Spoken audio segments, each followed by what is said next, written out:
رب رحيم بر كريم حي عظيم مالك عليم نور حليم قدوس حكيم قوي لطيف غني متين.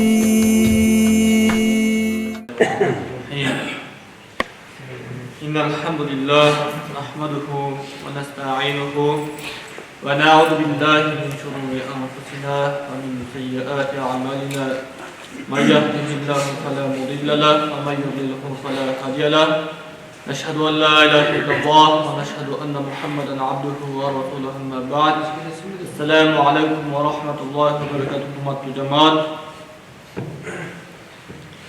Allah subhanahu wa ta'ala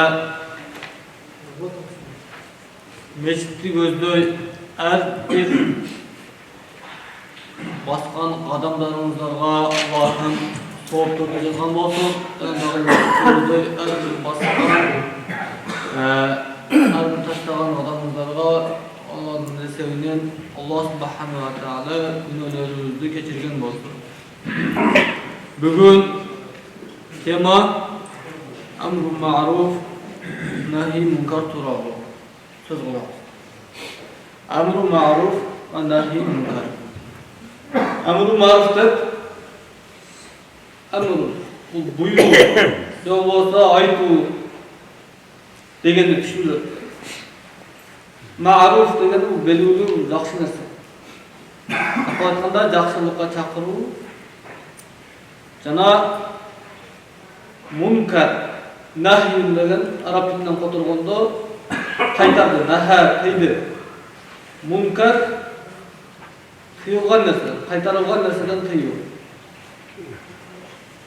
Yo'q bo'lsa tiyilgan narsadan qaytarib degan.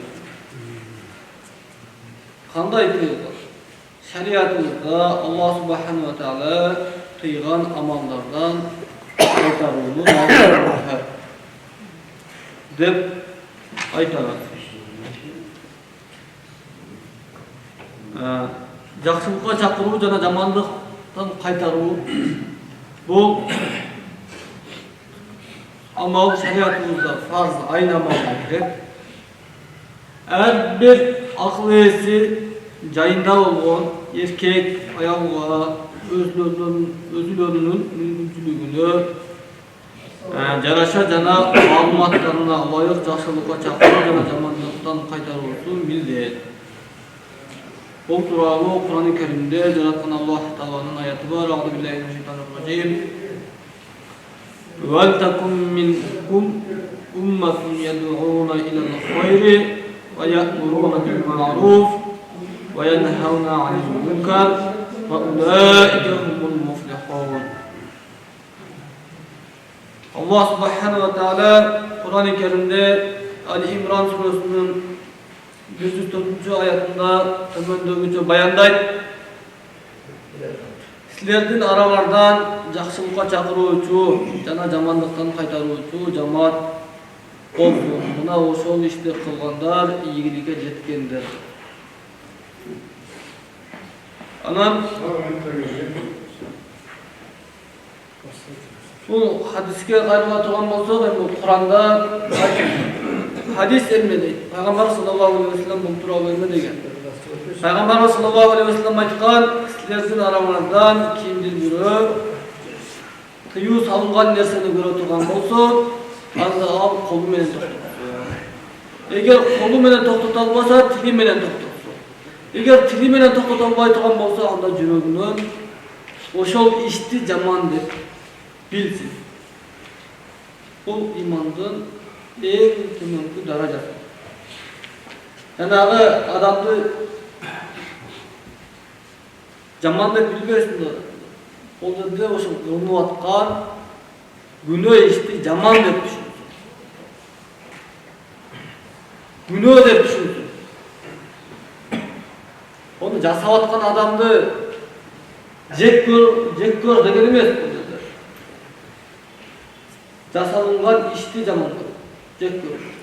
Ошол нерсеге сен ыраазы болбо.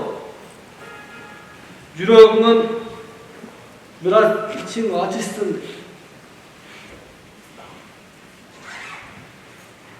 Onun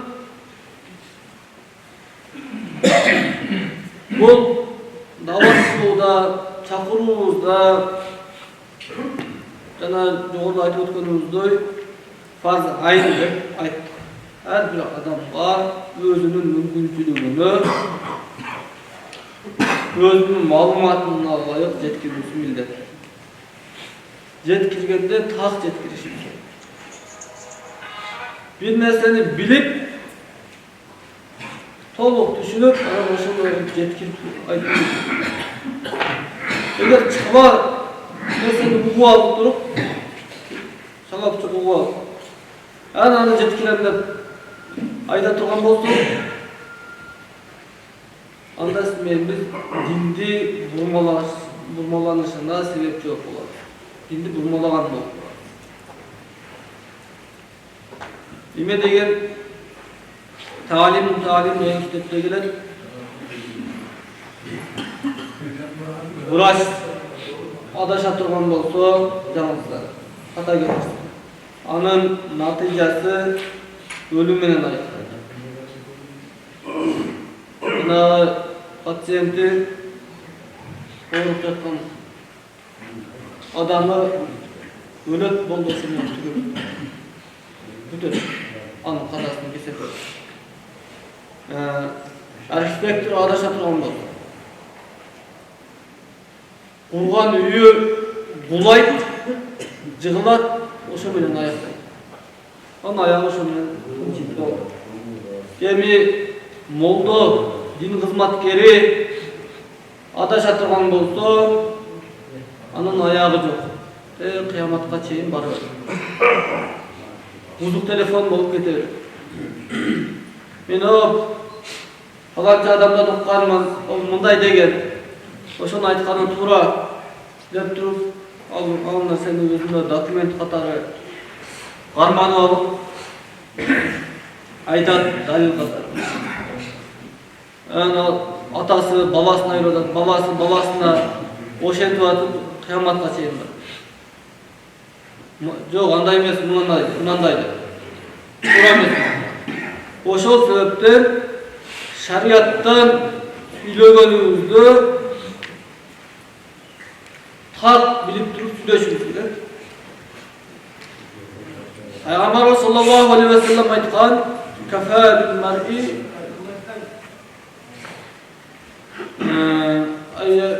айяктиба би кулли ма сами'аху." Адам баласына жетиштүү бардык уккан нерсесин айта бере турган болсо, жалганчы болуп калуусуна ошол нерсе жетиштүү. Уккан нерсесин айта берсе, адам баласына жалганчы болуп калуусуна жетиштүү болот ошол уккан нерсесин айта бергендиги. Ошол себептен урматтуу жамаат, ар бир адам айтканда өзүнүн маалыматына ылайык гана айтышы керек. Курандан сүйлөй ала турган адам, Куранды түшүнүп, Курандын маанисин чагып, тафсирин окуп, анан айта турган адам болсо, Курандан сүйлөсүн. Куранды өзүндө жеткирип койсунбу? Bir hadiste okudunuz, şu hadiste özünde alıp jetkire alarsınızbı? Manisi menен, mаңызы менен. Анда siz hadiste айтсаңыз укугуңуз бар. Эгер hadiste дагы толук айта албай турган болсоңуз, анда жөн эле кара сөз менен эле мындай кылсаң туура болбойт деп туруп кайтарышыбыз керек. Анан немеде Пайгамбарыбыз саллаллаху алейхи ва саллям айткандай, kimdir biri Kur'an'a cemin sözmü bir sözde koşup durup, olmasa bir sözde alıp durup süzey turgan bolsa, al adam өзüne dozokton болгон bir жайды даярдап туруп, андан кийин сүйлөсүн депти.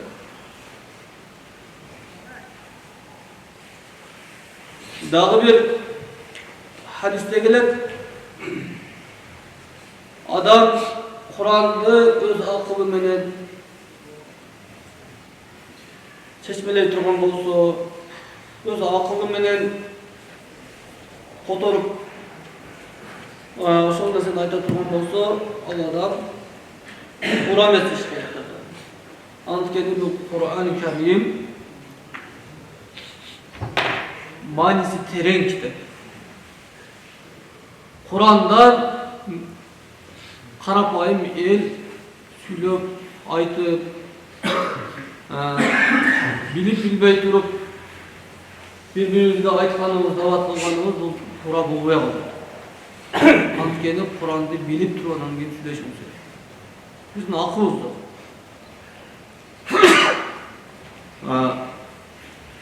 Артык кылам деп тыртык кылып алышыбызды коркунуч болуп калат болбосо. Анан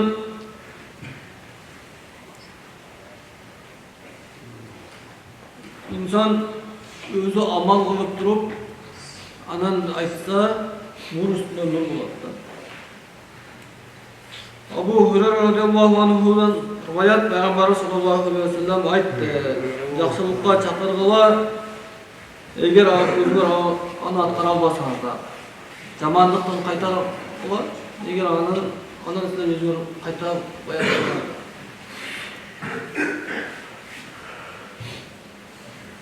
Adam özü amal kılıp durup ayta turgan bolsa aytkan sözün tasiri olur. Tasiri ko'proq bo'ladi. Qanday ele Hasan Basri rahmatullohi alayhining o'rnida qullar o'ta ko'payib ketgan. O'shol mezgilda. Qul o'ta ko'p. O'shol mezgilda qullarning ko'pligidan padişahlar aytdi. Din hizmetkarlarına, imamlarga bar hurmatlı alımlar, hurmatlı damlalar, sizler kuldu azatlığı turalı, kullardı boşunlukka çıkarığı turalı görük bayanlarınızda, görük mesele kılınızda. Boşunluk faydalarını görük aytın.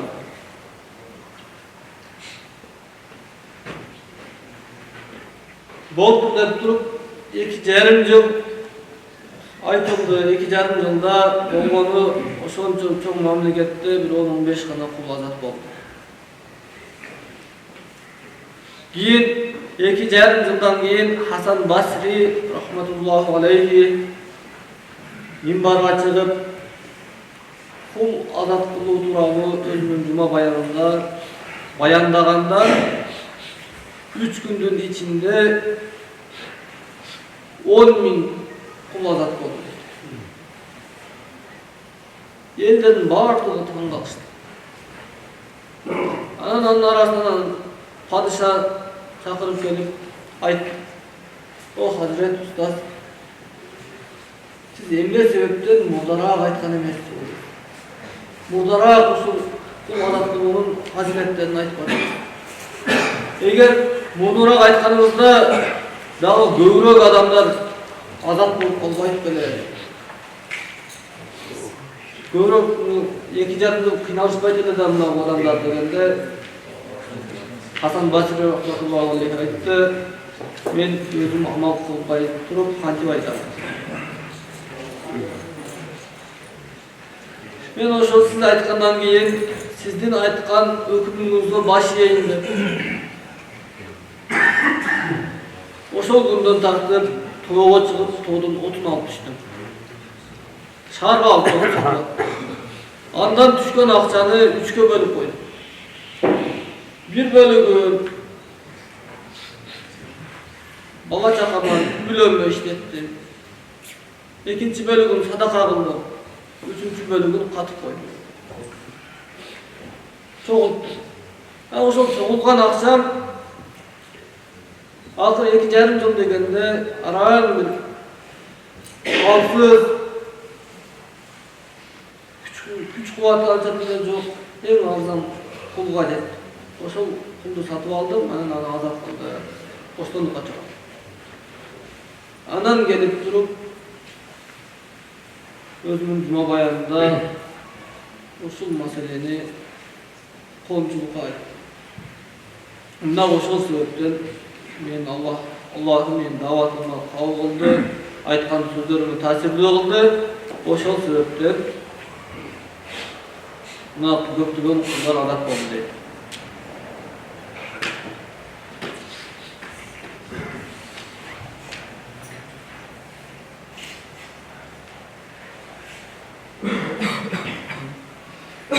Жогоруда айтканыбыздай, ар бир адам өз мүмкүнчүлүгүнө карата дават кылсын, адет менен, тартиби менен. Мисалга, Hazreti Peygamber sallallahu aleyhi ve sellem'den iki neviresi varlar. Hazreti Ali radıyallahu anh'ın balları. Bu İslam'da jaşı çoğun adamdı hurmat kılуу деген var. Hurmattaşımız керек. Адеп акылакты сакташыбыз. Jaşı çoğun adamга карап туруп айтпайт. Жок, өзүнүн атасына, же болбосо бир абыл адамга барып туруп андай кылыш керек, мындай кылыш керек деп үйрөткөн, түзмө-түз айткан. Бул бир аз туура келбей калат. Айтканда жумшактык менен, сылыктык менен айтыш керек. Кандай? Мына Пайгамбарыбыз саллаллаху алейхи ва салламдын неберелери сыяктуу.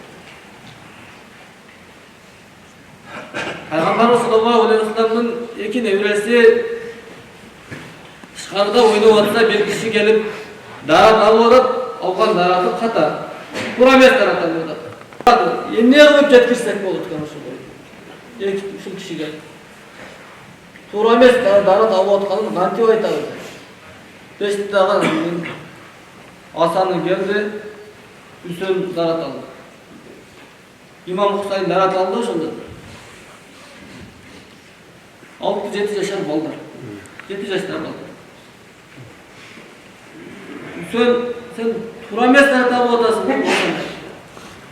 Даратты андай албайт, мындай алат деп туруп, дарат алганды Үсөнгө көрсөтүп берди.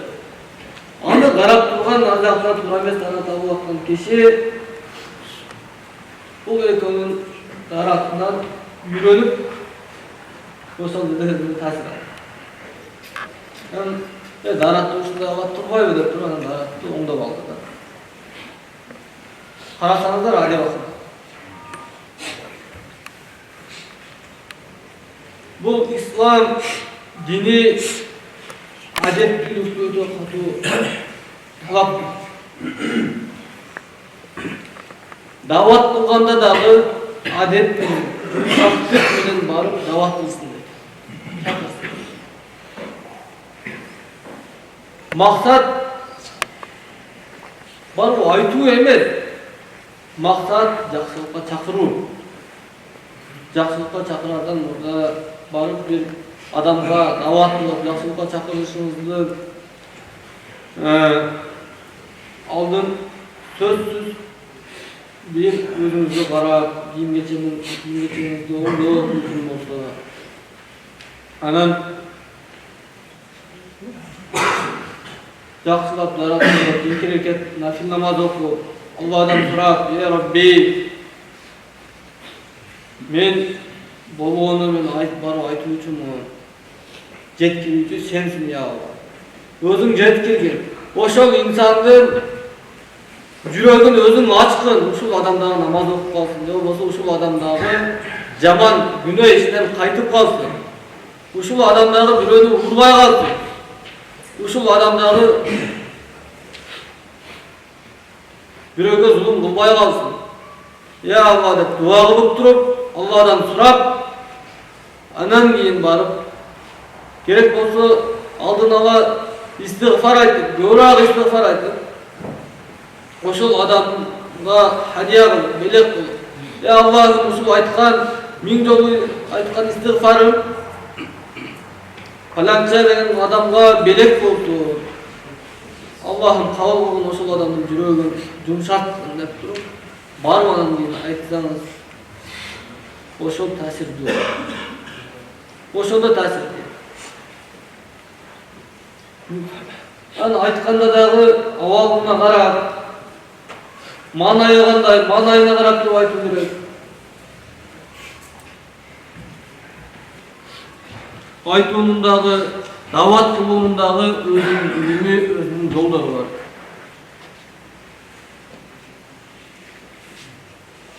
Пайгамбарыбыз саллаллаху алейхи ва саллям айткан: "О сахабаларым, силер мен аткарган 10 нерседен бирөөсүн таштай турган болсоңор, бозоктон кутулбайсыңар. 5 таппайсыңар. Бирөөсүн гана аткарбай койсоңор. Эми акыркы заманда ушундай бир адамдар келет, ушундай бир коом келет. Мен жүрөтмүн. Мен кылган 10 иштин бирөөсүн аткарат, алар дозоктон кутулуп кетет, жаннатты таап алышат. Жаннатка кирип кетет. Деп Пайгамбарыбыз ал кандай амал болот деп? Бул дават. Дават. Эмеде келет? Мирқот мафатих, жогор бешет масабих китабы. Ошол Мирқот китебинде 5-томунда ушундай деп айткан. Ушул хадис келген, ушул хадистин түшүндүрмөсүндө ал дават. Урматтуу жамаат, даватты кылышыбыз керек.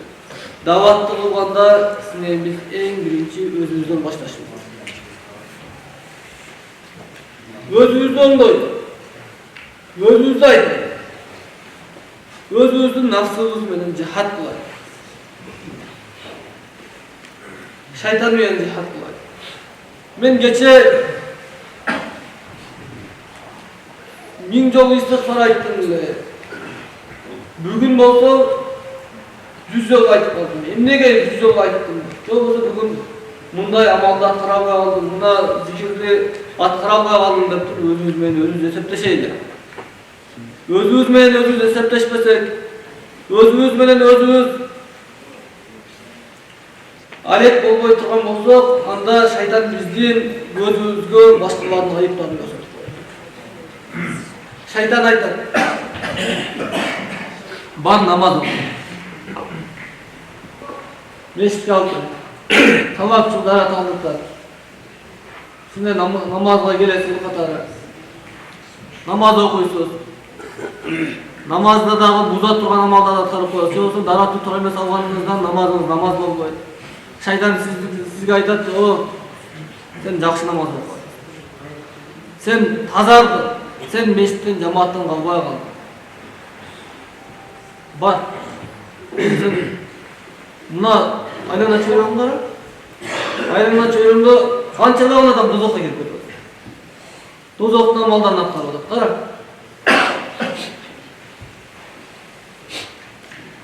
Ушуларды кайтар дейт. Анан сиз ошол адамды жек көрө баштайсыз. Шайтан көрсөтөт.